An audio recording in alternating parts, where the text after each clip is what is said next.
Katherine, owner and curator of Pender and Peony. I'm so excited to welcome the Glam Pad into my house today for a holiday home tour. I love to use a fresh wreath on my door at Christmas. I think the evergreen scent is just so welcoming this time of year. I made these out of Fraser fir and boxwood, then added some lovely pine cones and red berries. The bows are made out of a beautiful red velvet and green plaid. The ribbon is from D. Stevens. They are my favorite purveyor of ribbons, and they're pretty much all I decorate with and use in the shop. On either side of the door, I've also added these beautiful rosemary topiary. Again, the scent is so lovely this time of year. And then I've hung a fresh cedar garland around the door. To it, I added some fun decoupage vintage ornaments that are representative of the 12 days of Christmas. Right there's the 5 golden rings and the 4 calling birds. Of course, my lanterns needed some love, so they got some beautiful bows on top. Our home is a colonial revival style home built in the 1960s. It's a 4/4, very classic architecture, which is what I fell in love with. And we bought it about 7 years ago, and we are still renovating it. We had to tackle all of the boring but essential renovations first. So the house got a new roof, new windows, new electrical wiring, new plumbing, and we're just now really turning our attention to the more cosmetic upgrades. This house is very much a work in progress. But that doesn't mean I don't go all out for Christmas decorating. As you can see, I love to create a festive home that celebrates the season and, of course, Christ's birth. I think decorating is a small but meaningful way you can spread joy for Christmas and carry on your beloved family traditions. So let's head inside.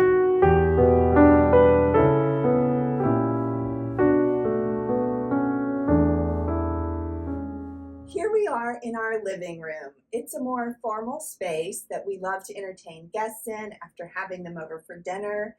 My husband and I come in here on Saturday morning to sip our coffee and kind of ease into the weekend. It's a leisure space. I do a lot of reading and writing in here, and actually this wicker day bed over here is my favorite spot for an afternoon nap. And you can see my dog Henry loves it too. This was an estate sale find that I had the cushions recovered in this beautiful pale green moire fabric. The pillows were handmade by my mother in a chintz from Waverly. It's called Floretta Spring.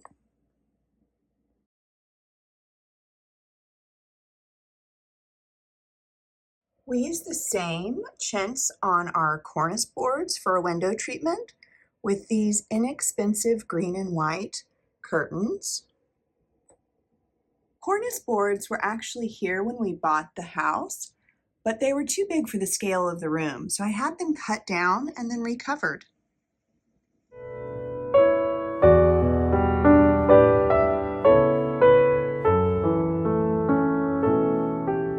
I am a big proponent of repurposing and reusing, especially as the owner of an online antique store. I really value traditional furnishings and the past patina of something well loved. Most of the furniture and decor you'll see in my house today are antiques and vintage finds. I shop secondhand at estate sales and auctions, thrift stores even, for myself and my clients. In fact, this room holds a number of my prized collections. Like these Staffordshire flatbacks, I just love the parochial charm of them and the way that they reveal so much about Victorian pop culture. I'm also a collector of rose medallion and rose canton porcelains. I think they are the most interesting and beautiful of the Chinese export porcelains. I really love the older rose medallion pieces from 1830 through 1860, and those are what I try to collect. Probably my favorite find, though, of Rose Medallion is actually these vintage temple jars. And believe it or not, they were a Facebook Marketplace find, one of the few I've had good luck with. And when I saw the listing, I thought they were much smaller. There were no measurements listed, and they looked maybe 10, 12 inches. So I immediately messaged the lady thinking, yeah, I'll go pick these up for that price. And it was about an hour drive away. She agreed to meet me that afternoon. So away I went in my car. And when she brought out the first one of these beauties, I knew I had that unicorn piece. I've never packed something in my car so fast and peeled away. I really felt like I was robbing a bank for the steal of a deal I got. As you can see, this is very much a collected space that I've decorated over the years. I believe in slow design. We can't do it all at once, and this house is certainly a work in progress. But I love this room. My family loves this room. You know, it feels traditional, but I think it's still fresh. I think the green and white color scheme helps that. It feels bright and airy. I love all the botanical accents, and it's just a space we enjoy being in. When I decorate for Christmas in this room, I try to work with the decor of the room and the color scheme, but I love to play around with something new each year. So I'll try new themes or colors on my tree and mantle. This year for my Christmas decor, I was again inspired by the Della Robbia fruit and floral designs so popularized by Colonial Williamsburg. But I really wanted to update the look some more and bring in my Grandmillennial aesthetic. So hello pink. I love to decorate with pink for Christmas. I think it's just such a cheery, festive color. And, you know, it really says celebration to me. I actually called this theme Grandmillennial Meet Williamsburg and curated a special collection in the shop of antiques and vintage decor, ornaments, ribbons, florals that will help you achieve the look. Hung on my mantle is the Grandmillennial Meet Williamsburg garland kit that I custom make for clients. The garland starts with a base of faux pine and magnolia leaves. Then I add orange pomanders, beautiful white magnolia blooms, gold laurel, eucalyptus, and of course, beautiful ribbons. On top of the mantle, along with my Rose Medallion temple jars, I've created coordinating floral arrangements in these beautiful antique vessels. For the Christmas tree, I love to blend designer elements with sentiment. The tree is layered in ribbons and botanical accents. There are magnolia blooms, eucalyptus, orange pomanders, and these beautiful sugar pine cones. The sentiment really comes in with specialty ornaments. I collect these beautiful gold Danbury mint ornaments, and I actually only discovered them a few years ago when I won some boxes at auction. At the time, I just thought they were beautiful, and I sold some in my shop. But now I really try to hone in and collect the ones that remind me of someone special or signify kind of a unique holiday tradition we had growing up. For this year, I bought the hummingbird because it reminds me of my grandmother. Growing up, I stayed a lot with my grandmother and would help her in her garden. And she always had tons of hummingbird feeders hung from her porches. So the garden would just be aflutter with all of these hummingbird wings. And I just love having this on the tree because it helps make her part of our Christmas, even though she's gone. I hope you enjoyed this look at the Christmas decor in our formal living room. Next, we'll head into our dining room to see what I've done in there.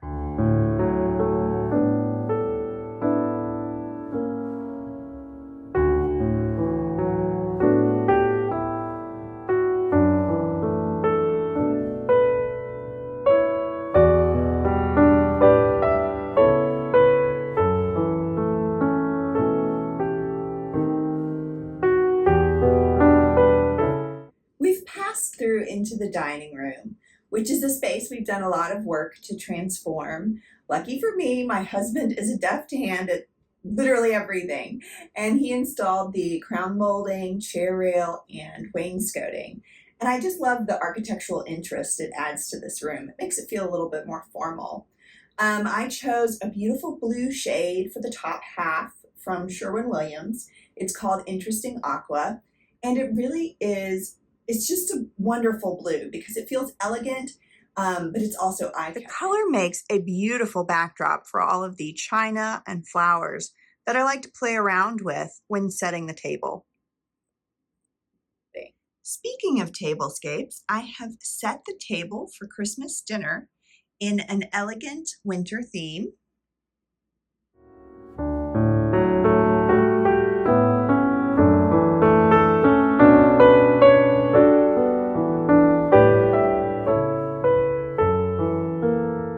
I thought this green and white vintage rose tablecloth from April Cornell was just perfect for Christmas. I've layered it with holly china from Mikasa. Just look at that darling bow. The nutcrackers are place cards from Hester and Cook, and I just love the playful note they bring to this elegant table. A tablescape always benefits from something whimsical. It just livens it up and gives your guests something to talk about. When setting the table, I also love to blend high and low. Here I've mixed a rather inexpensive china with my mother's silver, funky place cards with Belgian linen, simple fostoria with etched crystal. The centerpiece is another one of my garland creations. It's called Frosted Winter, and I've accented the center with a beautiful plaid bow. It's so vibrant, and then some emerald green satin and velvet ribbon. Keeping your centerpiece low for intimate holiday meals is key for easy conversation. I did add some drama with these beautiful draping bows off the chandelier.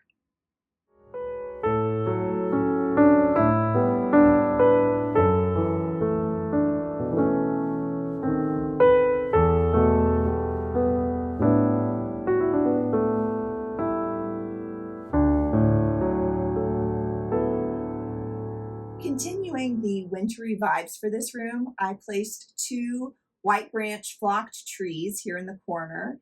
And the more is more person in me really wants to put a bow or an ornament on them, but I've held myself back. And sometimes simple is better. The white branches and the twinkle lights really speak for themselves. So sometimes editing yourself is the best thing you can do for good design. The curtains in this room are a Schumacher silk called Surratt.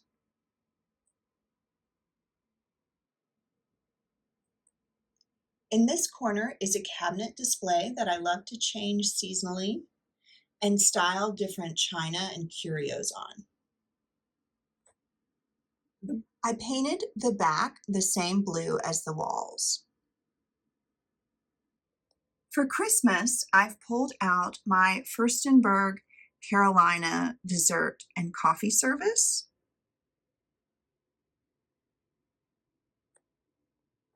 My mother and I found this while antiquing in Virginia.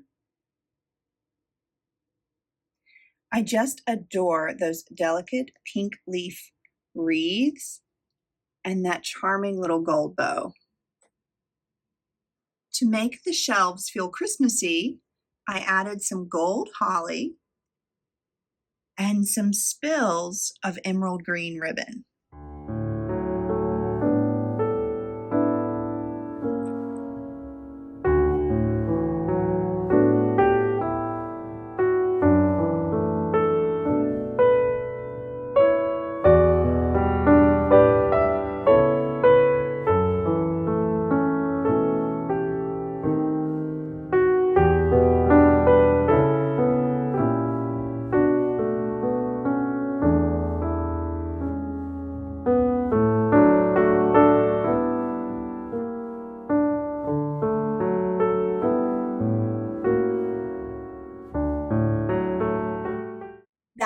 concludes my holiday home tour.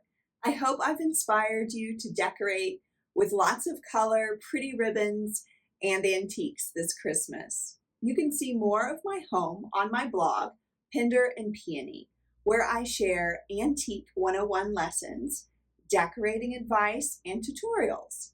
You can also shop my curated collection of vintage and antiques there. I wish you the merriest of Christmases.